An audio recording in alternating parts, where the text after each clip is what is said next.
What is up, Sports Key to YouTube and Kliqpod Nation? As always, thank you for joining me, your boy JG, back for another episode of This Week in the WWE.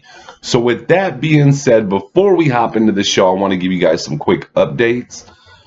So we won't be doing a Monday or a Tuesday night review. That will actually just all be included in This Week in the WWE, as well as we will put NXT in This Week in the WWE moving forward. Outside of that, with the elimination of not having to sit there and automatically record Monday and Tuesday night right after each show, that's going to leave a lot more time for us to do a lot of other exciting videos. And please check out our next video, which will be how the WWE can improve in 2019. But with that being said, we're not here to talk about the future at this exact moment. What we're here to talk about is what happened this previous week. So with that all being said, this previous week, minus the return of the man, it wasn't that great of a week. And that's what gets so difficult, is that on week-to-week basis, we get the same nonsense. Rinse, recycle, repeat. Rinse, recycle, repeat. And for me, I just don't understand it, man. You have so much talent. You probably have the most talent you've ever had on a roster, period. No ifs, ands, or buts from me. But the problem is, all the talent in the world, you can't do anything with it. And that's where it's falling flat. And that's why we see the ratings dip lower and lower week in, week out. That's why within the first 5 minutes, we know if we're going to change the channel or not. Now, so for me, I can't change the channel. I'm stuck watching it either way, whether it's good or bad. I got to watch it because we got to sit down. Even with me not doing the reviews, I got to sit down, cover it all so we can break it down in this week's WWE. But I mean, looking back at this week, Monday, what was exciting about Monday? Absolutely nothing. I mean, if anything, I felt Monday was probably one of the worst shows we've seen in forever. Not only 2018, but I mean in the history of the WWE. And not only that, it's literally the definition of rinse, recycle, repeat, and it's so damn frustrating. So Monday, let's start off with Monday Night Raw. Monday, we kick off in the ring with Baron, Drew, and Lashley. We get a video package showing Braun Strowman get eliminated. Good shit. Good shit. I enjoyed it. Or let me reverse that. I didn't enjoy it. I understand why it's kicking off the show. Baron just eliminated Braun. Made Braun have to go get surgery. Why not show the benefits of this? Then we get Elias coming out and performing a little mini segment. Then we get the matchup, Elias versus Bobby Lashley, which we've seen before, but I'm not going to go there. At the end of the match, we get another 3-on-1 beatdown, this time to Elias. And I know there's some of you guys out there saying, this is good, it's building up a storyline. See, right now they just eliminated Braun. Hopefully they eliminated Elias. That way maybe these two could team up later in the future and we could see some devastating stuff. Maybe Braun and Elias build a stable together. But for me, you're not getting there anytime soon, okay? I understand, man. You guys got this weird freaking mind thought that everybody just wants to see, you know, the boss be the dick and see these workers / employees fighting up to rise above the powers at the top. Like, this is a new day and era. This isn't the 90s when people used to literally hate their boss. Like, for me personally, one of my ex-bosses is Mean Dean. Obviously, I don't hate the man. I can't tell you a boss I hate. Right now, I have one of the coolest bosses I've ever had. So it's not about that for me. I don't care about the employee getting revenge on the boss for screwing up the boss, or this idea of blue collar versus white collar. I don't care. You don't present it correctly to me, so I have nothing invested. Okay? I even said on the Monday Night Raw review, I'm ready for a babyface GM. That's how bad this is. And knowing that Alexa Bliss could possibly be coming next? That's even more trashy. So we're going to see the continual beatdown of Sasha and Bayley now? Come on, WWE, you're better than this. And that's why you have so many people out here saying so many negative things about the product. It's not that we don't love the product. We love the product. That's the problem.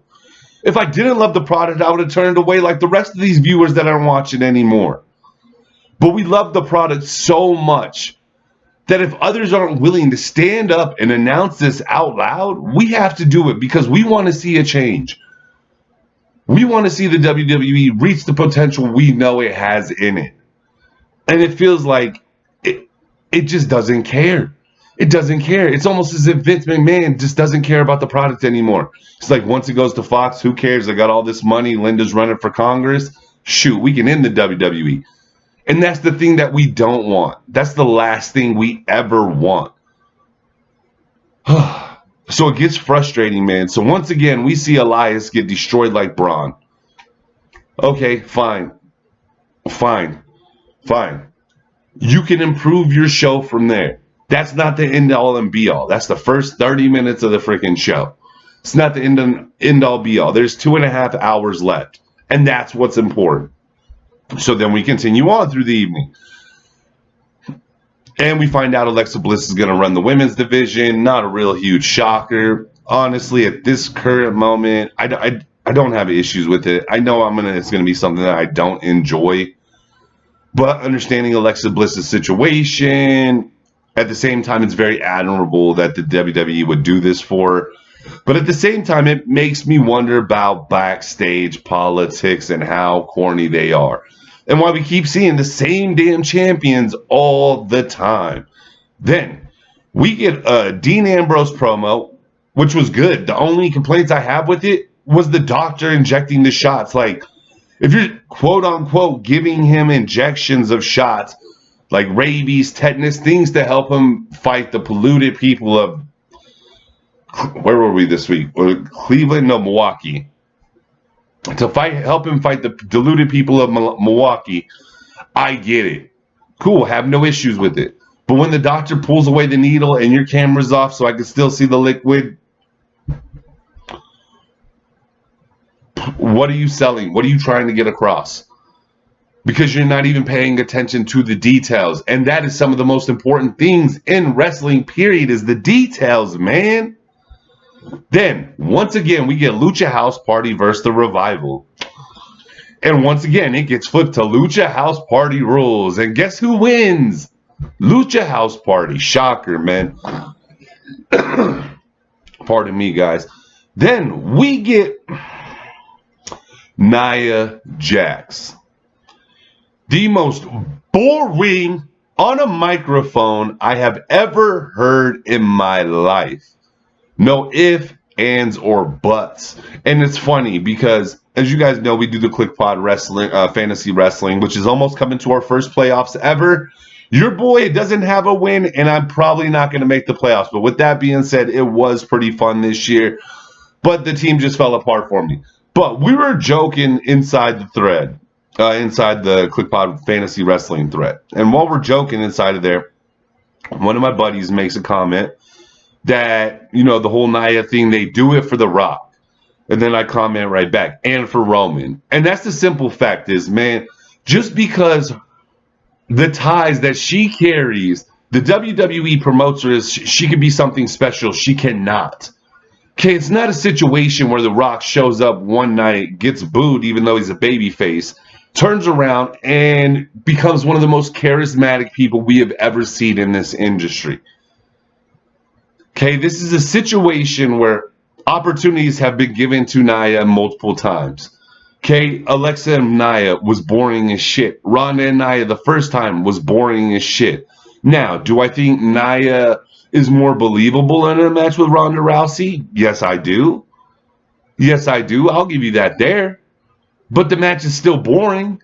The match isn't entertaining. I don't want to hear Nia speak. I don't. Like, yo, her and Tamina need a mouthpiece. Nia is one of the most boringest people ever.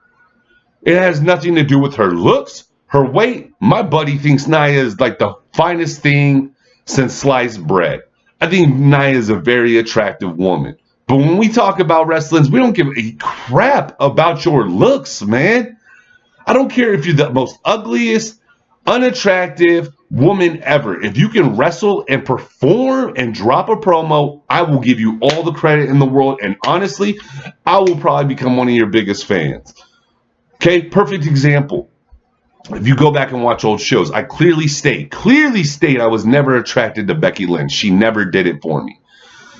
Okay, she had this very generic, boring character. But then we seen the building of what we see as Becky Lynch today, which in my opinion is Stone Cold Becky Lynch. She's not a babyface. She's not a heel. She's an anti-heel / anti-babyface. And she's just freaking amazing. But seeing her with her nose bloodied as she was leaving that Monday Night Raw, I have never been more attracted to a woman in my life. Why? Two things. She was badass, kicked ass, came, staked her flag in the ground, showed that she conquered the territory and left.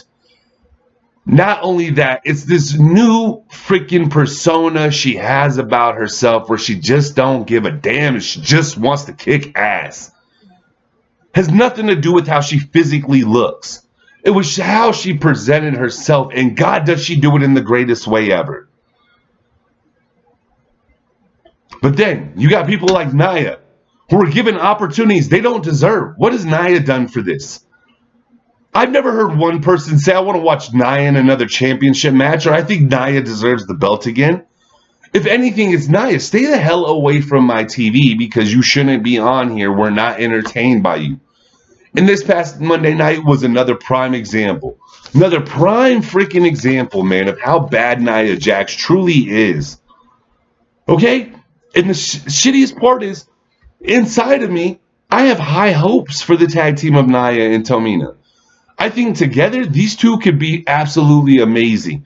But the problem is, you're not recognizing that they need a mouthpiece.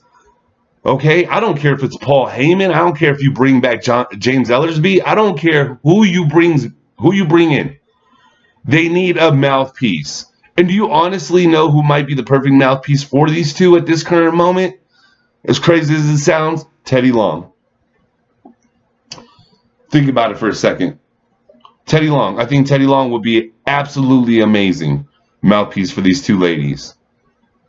I mean, up until the joke that we see now between AOP and the Glorious Gables, how much is Drake Maverick coming in and taking over as the mouthpiece for AOP done? So much. That's why these two are champions right now. He says anything better than those two could ever say for themselves. And for them, it's kind of tough. Because that's where the language barrier and everything like that comes in. And I understand Nia and Tamina have no language barrier. But Nia is just boring. It is flat out killing the program. If I didn't have to sit there for the review, honestly, at this portion, I might have turned away. That's how bad it was. If you look at my Twitter, yo, she's the cause for the boredom. So, I mean, it's just, once again, another opportunity, man. Another opportunity swung and missed. Then we get Glorious Gable versus AOP. And the match itself has all the makings in the world to be something amazing. But, once again, it's just the WWE hit and repeat because we've seen it the week before. We've seen it the week before that. Whether there were other teams included or not, we've seen this. Okay, give me more to the storyline. So WWE tries to give us more feed to the storyline, and in this instance, it's Drake Maverick tired of Bobby and Gable making fun of him, so he goes ahead and pisses on Bobby's robe. I don't have a problem with this. My problem was the build up to the pissing on the robe. It doesn't take 5 minutes to get to the bathroom and piss.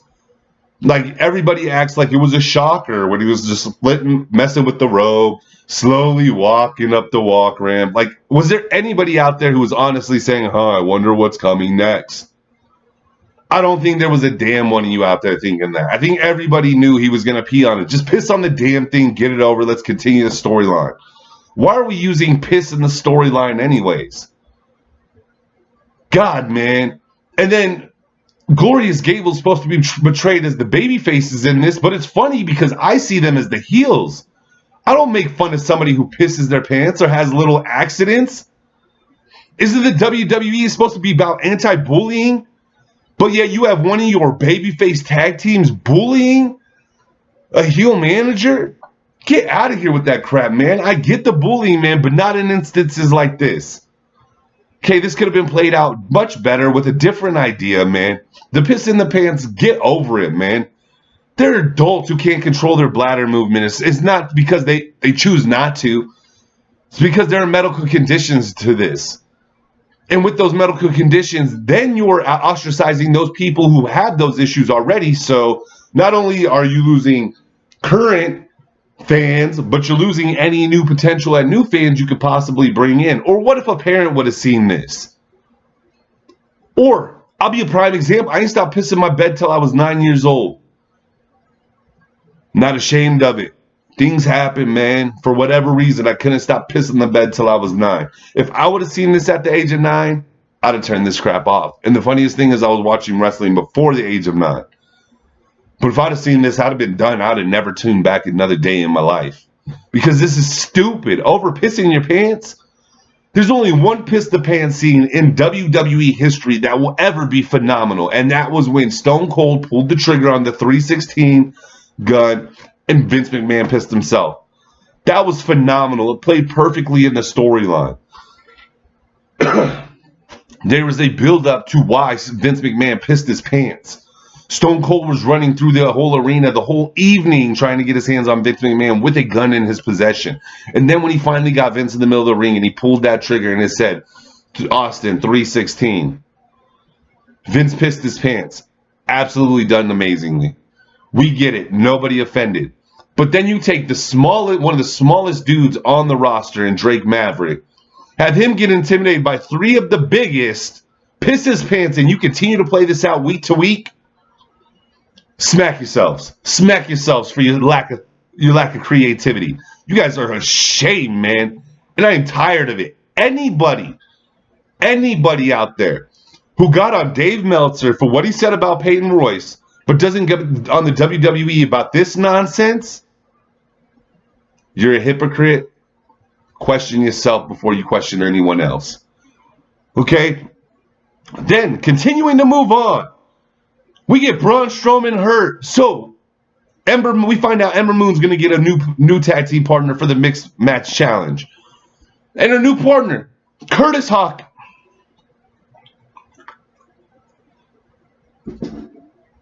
Curtis Hawkins. The man who hasn't won a match in forever. The man who was a laughing stock on the roster, and you put with Ember Moon, one of the best female women wrestlers on either roster. And I'm supposed to somehow be interested. And yes, Ember walks away with the win. And honestly, I thought she was going to lose when I seen that Curtis was her partner. And then we see Curtis Hawkins celebrating over Ember's win because he thinks they won. Nobody else misinterpreted that they won. Nobody wants to see Curtis Hawkins on the damn program. Throw him to the NXT, man. They'll do something with him. They'll make a name of him again. But as far as on the main roster, I don't need this joke anymore, man. So, I don't watch Mismatch Challenge. I don't really give a crap about it. And I'm pretty sure Ember and Curtis lost. So, once again, a joke. And then, instead of getting what would seem to be the ideal next match, it should be, since we got Ember versus Alicia Fox, and Alicia Fox's Jinder's freaking Mixed Match Challenge partner, and Ember Moon is now Curtis Hawkins' Mixed Match Challenge, you figure we would get Jinder versus Curtis next. Nope. Instead, we get Jinder versus No Way Jose. So why didn't you just make No Way Jose Ember's partner? Logic, man. Just use a little script logic here. So another wasted match. We get Jinder versus No Way Jose. Jinder walking away victorious. Shocker. Like, Jinder needs the win. Like, anybody gives a shit about what Jinder's doing now. Like, and I know we're international on this platform. All my brothers and sisters in the Middle East, in that whole big continent that we call Asia, which, no, it doesn't just mean China, Japan. That means Russia, India, everywhere. What do you guys think about your man Jinder? Please be honest with me. Tell me. Because for me, it's falling flat. And the funniest thing is, you can actually go to when Jinder got the title put on him. And I was probably one of the only people out there saying I was enjoying it. I liked it. Now, it came to a point when it ran its course, which didn't take long. But I was open to the opportunity of Jinder being champion and seeing what he could do with it. I was open to the swerve that they threw us because nobody thought Jinder was going to win the championship. So for me to have to sit here nowadays and just look at this Jinder crap, it's done and over, and we will actually cover that and what we can do to make Raw better in 2019, the next video. So then we continue on in the show, and we get a match that the match itself was superb. But the thing is, when I've seen the match already multiple times this year, which is Dolph Ziggler versus Seth Rollins, it does nothing for me. I don't care about how good. They could have put on a 5-star match and I wouldn't have been entertained. Because I've seen this over and over. I want new ideas, new concepts. This was a perfect opportunity for you to do anything. Seth having an Intercontinental Challenge. You could have had somebody who's maybe a lower tier on the card currently come up, show his stake by having this match with Dolph or with Seth, show he belongs, and continue from there. Or you could have called this would have been a perfect opportunity to call somebody up from NXT, like a Lars Sullivan. You could have had Lars Sullivan come up and just straight take the title from Seth Rollins. Seth don't need the IC belt. Ever since Seth had the IC belt initially started growing again. It started building that euphoria of being the best belt on the show. Now, with him not defending it, and this isn't defending it to me because we've seen it. So with him never defending it, going to all these different storylines where for some reason the IC belt is left out, it has lost the feel that he literally used to build it up at the beginning of the year. So at the beginning of the year, he built up the IC belt. By the end of the year, it's once again destroyed. Cool. Get the IC belt off Rollins. He doesn't need it for anything. This feud with Dean Ambrose doesn't need it. After this feud, he should actually be propelled into the Universal feuds. So get the belt off him. Get the belt on somebody who deserves it. I'm tired of seeing Finn Balor squashed week in, week out. Finn's one of your best things going, man. But Vince has got this hard on for hating indie darlings. So instead of using him and getting viewer ratings back up, Vince chooses the worst freaking ideas on the planet and just continues to squash Finn. Why not get the IC belt on Finn? I promise you, Finn would do a lot more than freaking Seth has done with it. Okay? And trust me, we're going to talk more about Finn when we get to that part of the show. Then we get Sasha and Bayley in an open questions thing. It was kind of interesting, I guess. It was probably one of the parts of the show that wasn't as lowly felt. But the way it ended was once again, wow, now they're getting jumped from the back, which is fine. I get it. Alexa's people are bummed. This was all a setup for Alexa's people to come jump them. That's fine. But then you have Miss Dana Brooks and they're jumping them, and she was just on their team at Starrcade. So Is there a reasoning behind it? I mean, you can't just treat that like every other normal house show that we don't see because we saw it. Then we get your main event of Raw, which is Finn Balor versus Baron Corbin. Once again, halfway through the match, Baron Corbin is getting his ass whooped. He's like, no. I forgot to tell you, I was in such a rush. It's a 2-on-1 match. My partner, Drew McIntyre. Drew comes down. Bang, bang, bang. Claymore kick. Show's over.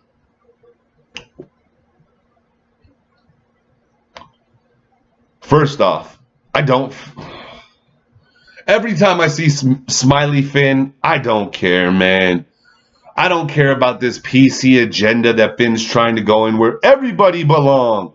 Finn, you are the Demon King. Do what brought you to the dance, man. I know you want to make everybody feel accepted and loved. You can do that with your Twitter profile. So, once again, we see nonsense. Nonsense, man. Nonsense. Then we move to SmackDown. Pretty excited about it. Okay, I'm excited about anything after Monday Night Raw, for heaven's sakes. So, SmackDown kicks off amazingly. We get the return of the man, Stone Cold Becky Lynch. Absolutely made my week. Absolutely made my week, man. And her segment with her Paige and Charlotte Flair to kick off Tuesday Night SmackDown was absolutely amazing, man. Listening to Becky Lynch talk about how Charlotte had to channel and imitate Becky Lynch to take care of the job, but not only that, she just keeps doing it. Like Charlotte can't be herself. But she's glad that she's not seeing that fake and phony Charlotte anymore. Even if it did take channeling her inner Becky Lynch to find this new Charlotte Flair that we've seen. And for me, I like the new Charlotte Flair. I like the smug bitch attitude of Charlotte Flair. Charlotte Flair to me has never been a babyface. Okay, she's never been.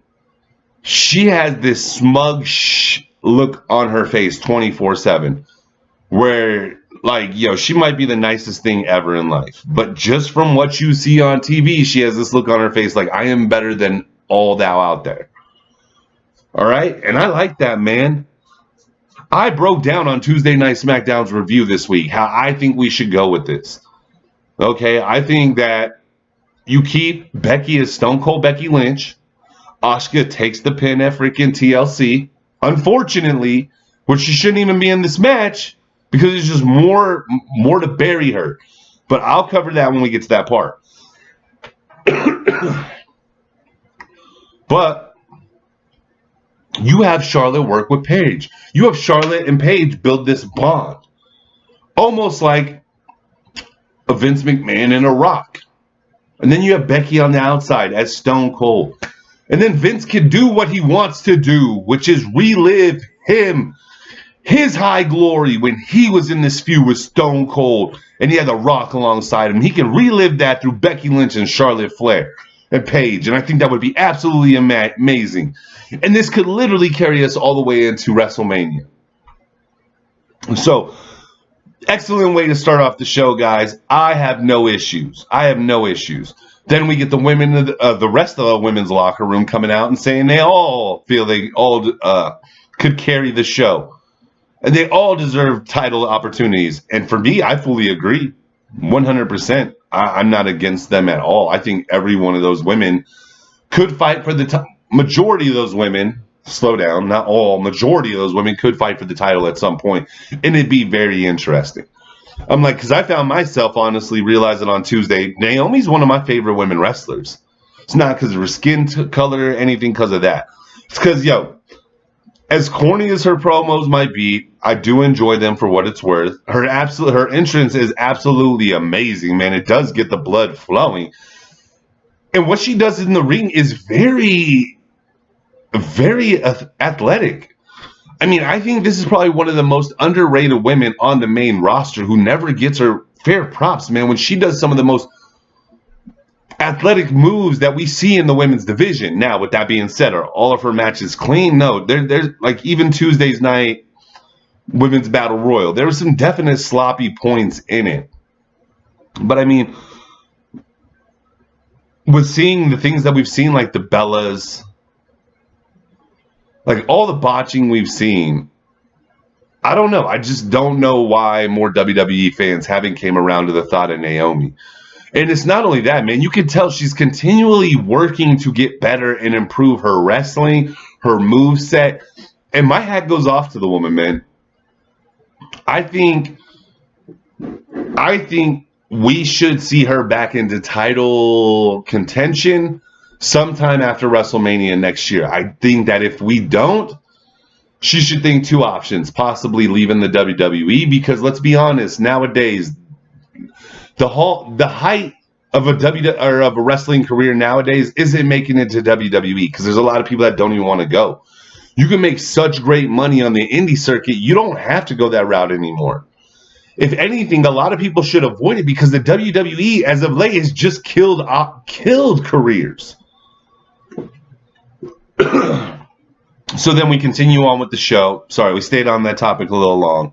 Then we continue on with the show. We get the Usos versus the Bar. And to be honest, the first thing that popped out of my head is, I want to see this again at TLC with more on the table. I thought the match itself on Tuesday night, even though quick, I thought it was done really well. I like the Usos walking away victorious. I don't think the Bar needs any help. I think at this point in time, you need to reacquaint the SmackDown audience with the Usos, because I think some people have forgotten that they are one of the best tag teams in the world. I also found myself during this match daydreaming about the possibility of a Young Bucks Usos dream match, man, and it'd be super kick heaven, literally. But we're not here to talk about dream matches. We're here to talk about this week in WWE. So for this match, you started off Tuesday night fire with the return of the man, a great segment with the women. You continue on. We get a great match between the Usos and the Bar. The Usos walk away victorious. As far as I know, this is leading us up to a match at TLC, which honestly, I can't wait to see these four men, these two tag teams, put everything out there for the titles on the line. And it was a great change from seeing the New Day in the Bar. So good. Thank you, WWE Creative, for actually thinking for a minute. Then, man, we get AJ Styles coming out and talking to Daniel Bryan. And for me, this is probably one of the best promos AJ Styles has done since he's came to the WWE. I know there's a lot of you out there that are so happy that AJ Styles is no longer champion. Daniel Bryan is. I'm not a Daniel Bryan man, but I'm fine with Daniel being the champion. I just thought it was given early. I think you could have done a lot more with the storyline and the build-up to give viewership back on the channel. But instead, you decide to give the belt to Bryan on a freaking whim, almost as a swerve. And I was swerved, I guess. Even though looking back at it, I shouldn't have been. We've seen Jinder lose the title the week of Survivor Series. We've seen AJ lose the title the week of Survivor Series. So honestly, looking back, I shouldn't have been surprised at all. And I mean, technically, it really wasn't a swerve. The thing that was swerved about most of it was Daniel Bryan turning heel. But we get one of AJ Styles' best promo, just talking about Daniel Bryan, how he understands doing everything to win. And nothing inside of the match itself is what he's upset about. What he's upset about is getting his face stomped afterwards, which I would be as well. That shit looked very intense. But I absolutely love this. And then we get what was supposed to be a match between Shinsuke and Rusev, but instead Shinsuke attacks Rusev before the bell even rings. And once again, I got to say I enjoyed this as well. I don't want to see them be able to fully lay hands on each other or Rusev get his shot at Shinsuke until TLC. I think that will do wonders for the United States Championship alone. Then we get a celebration, and probably my second favorite part of SmackDown. We get a 20-year celebration of Jeff Hardy. I actually found myself, very first thing I found myself asking, where's Matt? Didn't they come into this together? Was Matt signed a little after, a little before? Why are they not celebrating the 20-year moment? And initially, I thought they were doing this because when they brought Matt back, they were going to actually have some kind of a feud between him and Jeff, which would lead to us getting Brother Nero back, which would lead to the Hardy Boys being reestablished, but as quote unquote awoken Matt Hardy and Brother Nero. Instead, we get Samoa Joe coming out, and he's dropping truth bombs about Jeff Hardy's past, man, and I absolutely love it. They say, man, when your promos hit close to home, that's probably one of the best, and that's how I felt, man. Like, I felt there were parts of this promo that were absolutely cringeworthy. So I can only imagine what Jeff was thinking through his head, man. And then to find out later that, yo, these were shots about Jeff's past that they just wanted to put out there and get in the open, man. And for me, I mean, this was absolutely phenomenal. And it just shows once again how good Samoa Joe is. Truly, truly is.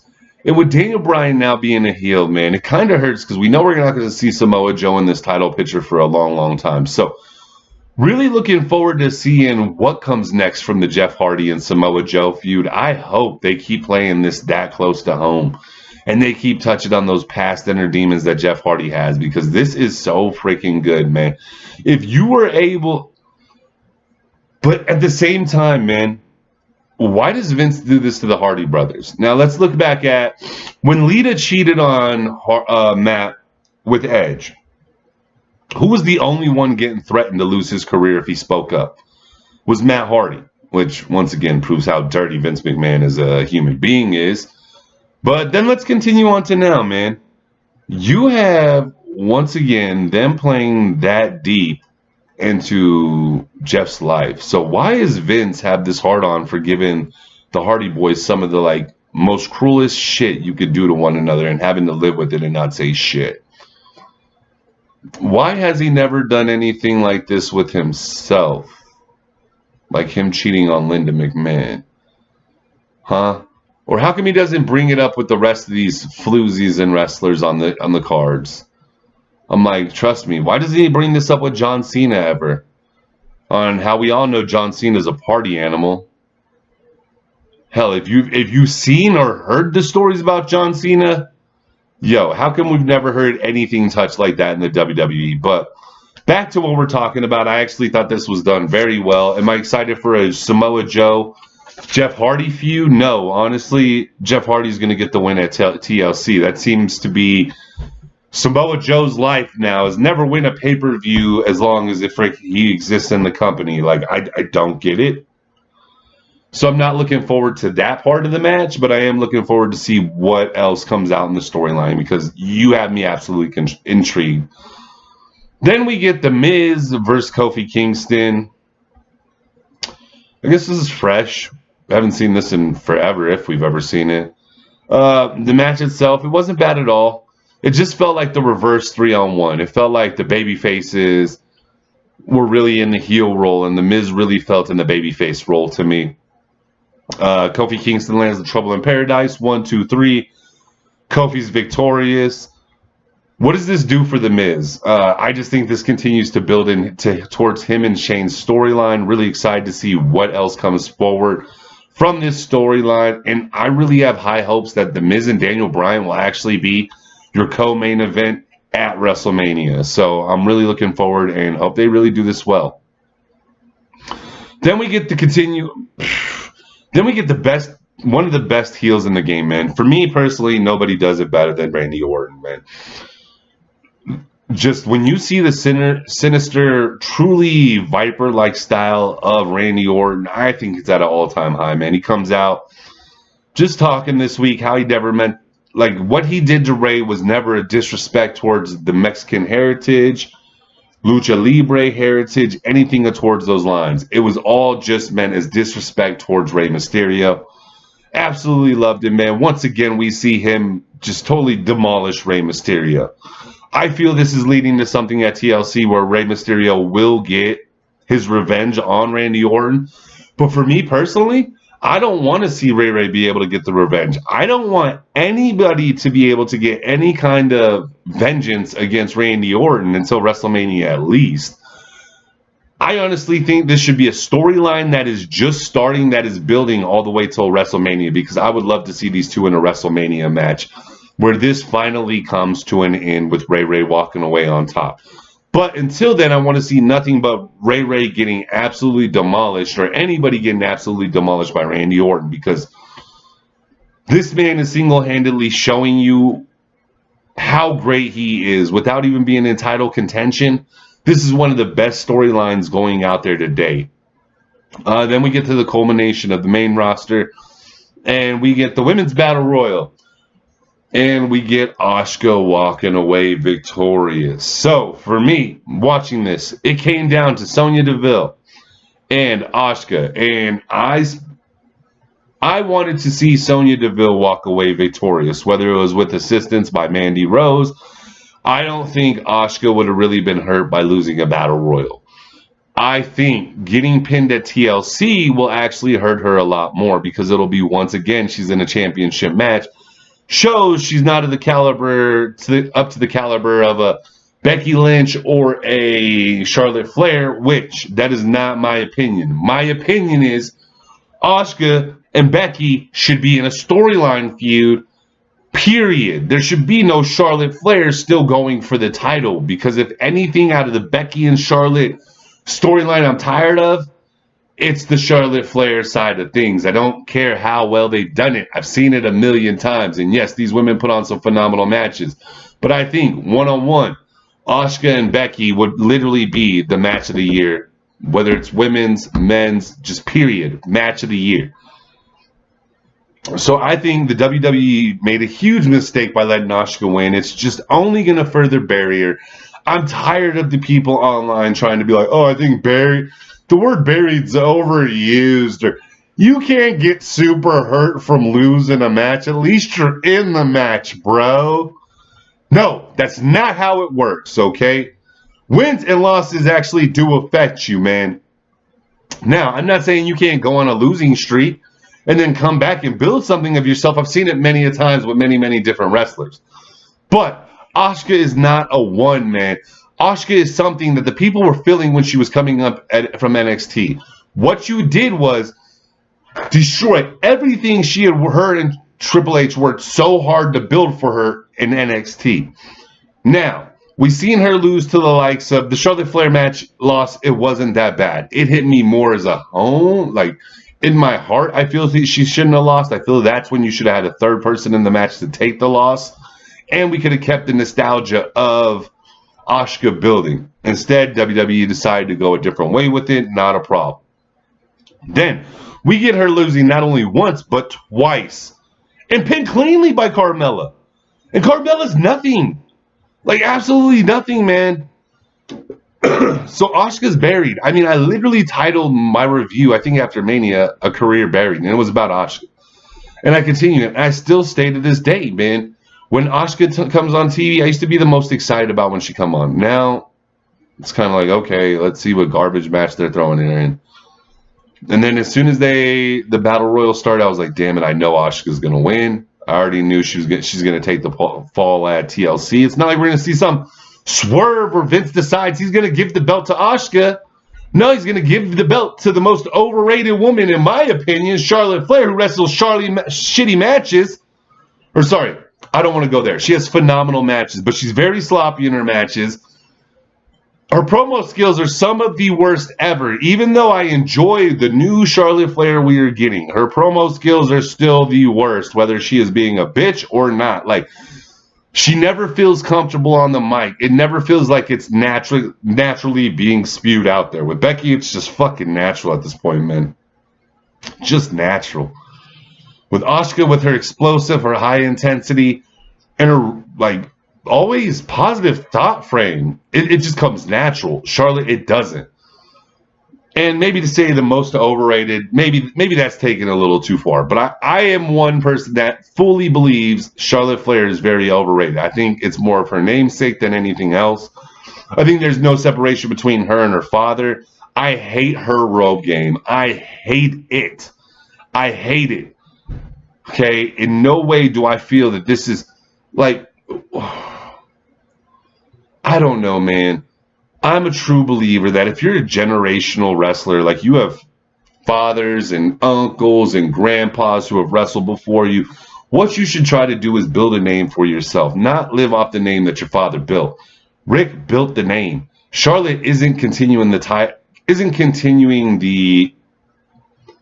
status of the name as she should be, man. I think, man, when she disowned her father previously in the previous storyline, she should have disowned the name of Flair.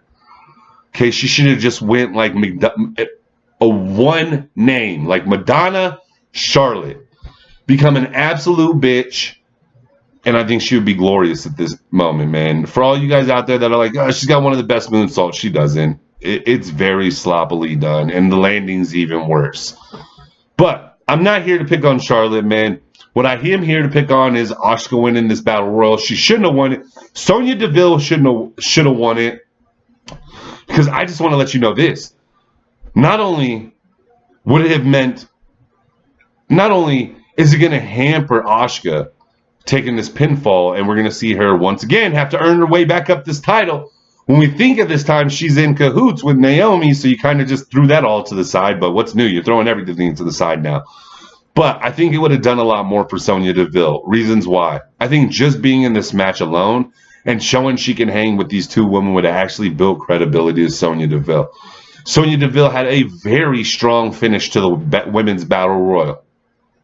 Not only that, it would have let you know she was ready to take the next step in the women's division to become a mid-carder. Okay, I think she could have became a mid-carder at that point, and then boom, she propels up. After a match with her and Mandy Rose, I think that could have propelled her up forward. But instead, of course, I mean, there's no shockers. If you're blonde with boobs in the WWE and a pretty face, you're going to get to the top. So it's not a shocker that we're going to see Mandy Rose to the top here. And probably sooner than later. I think Mandy Rose is absolutely amazing looking in the ring. I have seen the improvement, but I don't think she's ready for the big time like this. I mean, her promos are very bad. And Sonya's just one of them ones. She don't need she don't need to drop promos, man. I think Sonya would be perfect just to come in, kick ass, leave. Whenever they give her a mic, 2 words, drop it, leave.